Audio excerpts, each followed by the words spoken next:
برادرها بابا خواهرها از شما خواهش دارم بر من یتین یاردم کنه.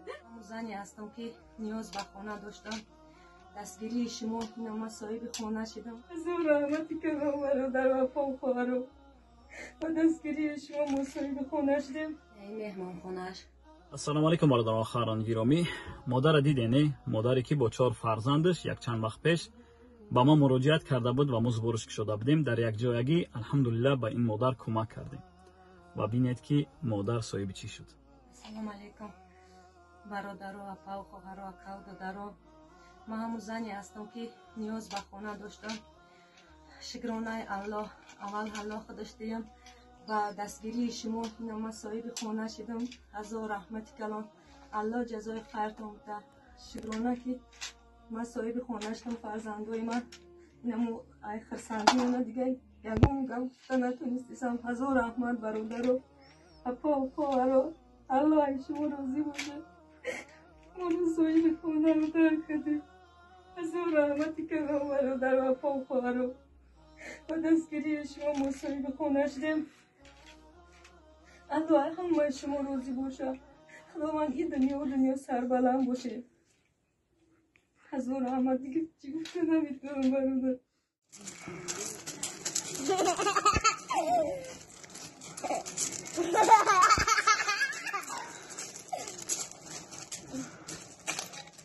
برادرها این خانه گرفتگیم بچه دل من محکومه. اول الله دیم و یادم شما هزار رحمت الله باشه. این خانه مهمان خانهش نشکرانه خدا ابویاش همهش شروع نسبتاش پرداش و همه چیز چورهش اینه. هزار رحمت برادرای مهاجر الله شما راضی باشه. همه باید چنین دیدم خانه یفتم. همه جای ساز حولیش رو کودکا بازی میکنن، مکتب میرون انشالله با خواهشی چون این از ما میریم طرف حولیش طرف کتامش. خدا خانه دیگه های دیگه همون این اینجاش جای خوابی کودکانه.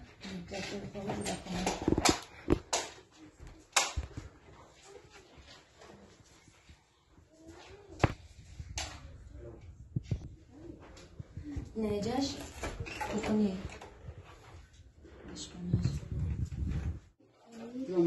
اینجا بانیه های اینجا باید در خانه دیگه.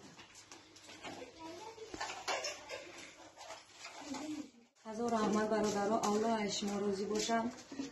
خداوند همه وقت نگهبانتان باشه. پدر و مادر شما را زن و فرزندان شما را در امان خودش نگه بداره. الله مهربان خداوند روزی کمی را نبینید. برای من این یاردم که الله همه شما راضی باشه برادرها. هزار رحمت الله بر شما.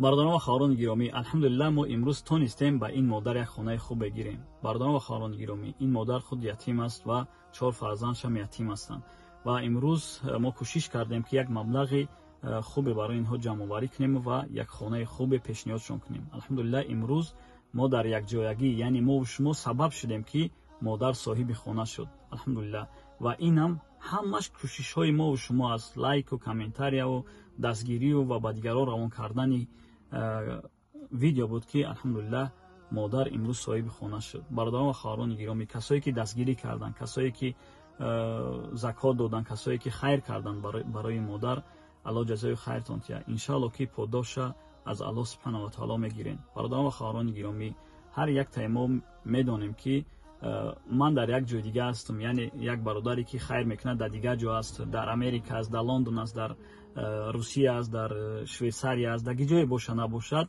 مهم مهر و محبت تاجیکی ما، مهر و محبت مسلمانای تاجیکی ما هستند که الحمدلله یک مادر، یک خواهر، یک برادر دستگیری میکنیم. الحمدلله این هم چی است؟ دینی ما میگد، اسلامی ما میگد، شریعت ما میگد و ما فکر میکنم که مسلمان های تاجیکی ما با مهر و محبتشون نسبت برادران و خواهران تاجیک زیادتر هستند که امروز الحمدلله میبینیم که بسیار هستند که کمک میکنه دستگیری میکنن.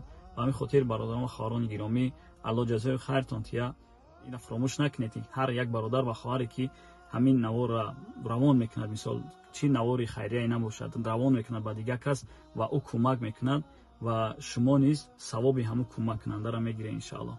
الله جزای خیرتان تیا برای دستگیریتان، برای پیشروی و کوشش میکنیم که در جامعه یک منفعت خوبی برسانیم ان شاء الله. کوشش میکنیم که به یک برادر و خواهر مسلمان تاجیکستان کمک رسانیم. باقی سربلند خانه آباد باشید. آران گرامی، ما الحمدلله اویاکس خمنا باز کردگی هستیم. اویاکس پراسپک میر. من نمره برادر میگذارم. برادر 24 ساعت در خط علاقه است. برادران و خواهران گرامی، کسایی